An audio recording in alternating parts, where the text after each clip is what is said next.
ক্ষমতা পেয়েও যারা ব্যবহার করতে পারে না, দিনকে দিন তারেক সে ধরনের একটা প্রধানমন্ত্রী হিসেবে হাজির হচ্ছে। আমি জানি না এগুলো বুদ্ধি পরামর্শ এগুলো কারোর চোখে পড়ে না কেন। গতকালকে লেজে গোবরে করে ফেলার পরে ইন্ডিয়ান সরকার তার মুখপাত্রকে দিয়ে বলাচ্ছে, একটা তো তারা বেকুবি করছে, তারেককে দাওয়াত দিয়েছে বিমস্টেকের সভাপতি হিসেবে। চিন্তা করেন, বাংলাদেশের প্রধানমন্ত্রী হিসেবে দাওয়াত দেয় নাই।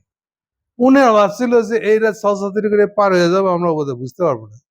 এইটা যখন আমি ফাঁস করে দিচ্ছি, এইবার প্রথম হলো বীর হয়ে গিয়ে যখন মুখের উপর জিজ্ঞেস করে বইছে, এখন তো ধরা। গতকালকে এটা জবাব দিয়েছে, না হ্যাঁ ঠিক আছে, আপনি বিমস্টেকের সভাপতি, কিন্তু আমরা তো একেবারে শুরুতেই আমরা দাওয়াত দিয়েছিলাম। ওটাও আছে বাইরে। কূটনীতিক রীতি কি আমরা কম বুঝি? হ্যাঁ, সাধারণ মানুষরা দেখি না এটা। বাংলাদেশের কেউ যদি আরেকটা দেশে ভিজিট করতে যায়, সেই দেশে আসার সময় ওই দেশের রাষ্ট্রপতি বা প্রধানমন্ত্রীকে আসার সময় ফিরতি সাপোর্ট দেওয়ার জন্য দাওয়াত দিয়ে আসে। ফলে কখনোই কোন রাষ্ট্রকে দাওয়াত দেয় নাই এটা বলা যাবে না। এটা দাওয়াত ফর্মালিটি সেক, সবসময় এটা দাওয়াত দেওয়া থাকে। আপনি যে ধরা খাইছেন, মোদির চামচারা যে ধরা খাইছে, এইটা এখন স্পষ্ট হয়ে গেছে। আচ্ছা, আজকে হাসিনাকে তারা টিভিতে নিয়ে আসবে, এটাকে চাপা দিতে গেছে। না, আমরা তো জানি না, সরকার বলতেছে, মোদী সরকার বলতেছে এটা তো তারা জানে না, এটার সাথে সরকারের কোনো সম্পর্ক নাই। মানে এটা হলো বিরোধী দল কি করছে আমরা জানি না, অথবা ধরেন না এটা সরকারি প্রোগ্রাম না, মানে ইন্ডিয়ার সমাজের ভিতরে কত লোক কত কিছু করতেছে, সেই ধরনের একটা জিনিস। সব কথার ব্যাপারে তো সরকারের তো মাথা গলানোর কিছু না, এটা আমরা জড়িত না।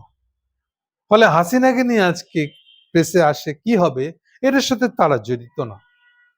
মোদি আর জয়শঙ্কর নিজেদেরকে এত বুদ্ধিমান মনে করেন না। হাসিনা কি আপনার দেশের নাগরিক? বলেন এটা। আপনাদের বক্তব্য অনুযায়ী হাসিনা কি আপনার দেশে?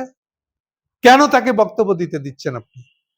এবিসিডি যে রাস্তার ফকির, একটা থার্ড পার্টি সিভিলিয়ান আপনার দেশের নাগরিক, সে কি কথা বলবে না? আপনারা নিজেরাই বলতেছেন না? আপনারা থেকে বিশেষ বিবেচনায় আপনাদের মানবিকতা জ্ঞান থেকে তাকে আশ্রয় দিচ্ছেন। ইন্টারন্যাশনাল নর্মস জানেন আপনি? যে কোনো আরেকটা দেশের আশ্রয় চাইতে গেলে প্রথম শর্ত হলো আপনি যে দেশের সাথে আপনি বিবদমান, আপনার ঝগড়া চলতেছে, সেই দেশের বিরুদ্ধে আপনি আমার দেশের ভিতরে বসে আর বলতে পারবেন না। আপনি এই নিয়ম ভায়োলেট করতেছেন, আপনাকে সাবধান করা হয়েছে। দেখেন, মনে হতেছে আমাদের পররাষ্ট্র মন্ত্রণালয়ের কোনো মা বাপ নেই, এত বড় একটা খলিল আছে, অথচ দেখেন কালকে যেভাবে শাড়ির আছে সামলাইতে সামলাইতে আমাদের সামাওয়াত বলতেছে না, কিছু একটা এরকম, তাকে কি বলতে হবে তাই সে বোঝে না। এখানে বলতে হতো একটা থ্রেট হিসেবে, না, থ্রেটের ভাষায় দরকার নাই, পোলাইট ভাষাতে থ্রেট, এগুলোই তো কূটনীতি। ইন্ডিয়া বিবৃতিতে বলেছে না তারা বাংলাদেশের সাথে যা পুরনো বিবাদ আছে এগুলো ছেড়ে একটা নতুন সম্পর্কে যেতে চায়। এটা দেখেন ওদের প্রথম দিনের স্টেটমেন্টটা আছে, আপনি ওইটার উপর ভর করে বলতে পারেন যে আমরা মনে করি না যে হাসিনা যদি আজকে এই ধরনের কোনো বক্তব্য তৎপরতা চালায় তাহলে বাংলাদেশের সাথে ইন্ডিয়ার কোনো নব শুরু বলতে কিছু কোনোদিন হবে না।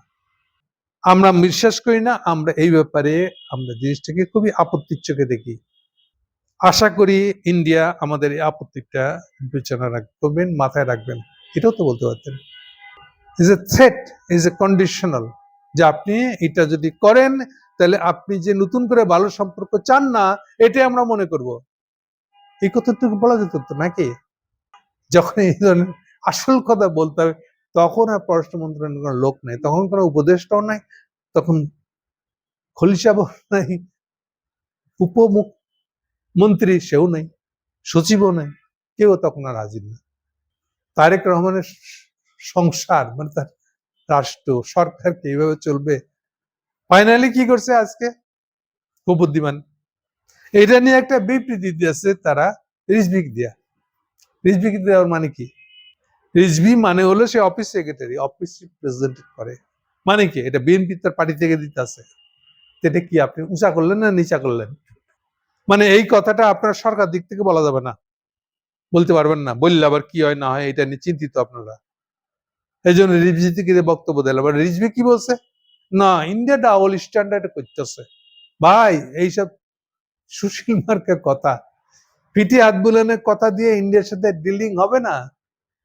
অ্যাজ ইফ ইন্ডিয়ার সাথে সম্পর্ক ধরে রাখার ঠেকাটা আমাদের, করে বাইরে সেই দিনটা নাই।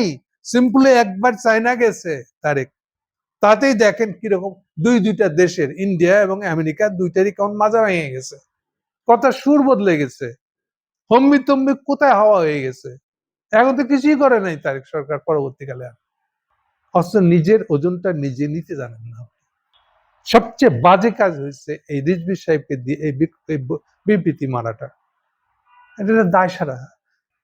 তার মানে সরকারও দায় সারা কাজ করতেছে, পার্টিটাকে দিয়ে একটা দায় সারা কাজ করছে। কি বলতে হয় সময়, কি করার আছে, কিছু নাই। ইন্ডিয়ার সাথে সম্পর্ক আপনাদের থাকবে কি থাকবে না, এটা কি আমাদের ঠেকা? আমাদের কি এসে যায়? চিন্তা করতে পারেন না কেন?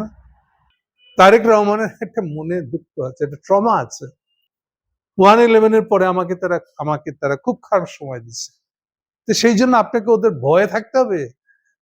সরি তারেক রহমান, এভাবে বাংলাদেশ চলবে না, চলতে পারে না। আপনিও কোনোদিন নিজ মর্যাদায় প্রধানমন্ত্রী হিসেবে খাড়া হইতে পারবেন না। একটু চিন্তা করে দেখেন। Thank you.